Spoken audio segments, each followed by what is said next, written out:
அதிமுக முன்னாள் அமைச்சர்கள் 5 பேர் மீதான வழக்கை சென்னை உயர்நீதிமன்றம் ரத்து செய்திருக்கிறது. அண்மை செய்தியாக பார்க்கிறோம். கூடுதல் விவரங்களோடு செய்தியாளர் மதன் இணைகிறார். மதன், விவரங்கள்.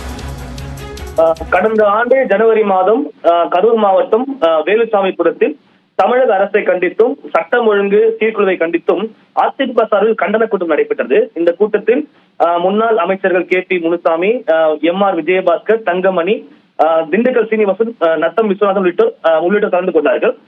இதையடுத்து பொதுமக்களுக்கு இந்த கூட்டத்தினால் இடையூறு ஏற்பட்டதாகவும் போக்குவரத்துக்கு இடையூறு ஏற்பட்டதாகவும் முன்னாள் அமைச்சர்கள் KP முனுசாமி, MR விஜயபாஸ்கர், தங்கமணி, திண்டுக்கல் சீனிவாசன், நத்தம் விஸ்வநாதன் உள்ளிட்ட 11 பேருக்கு எதிராக காவல்துறை வழக்கு பதிவு செய்தது.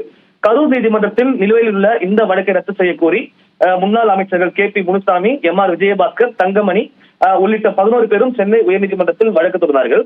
இந்த வழக்குதான் இன்று நீதிபதி ஆனந்த் வெங்கடேஷ் முன்பு விசாரணைக்கு வந்தது.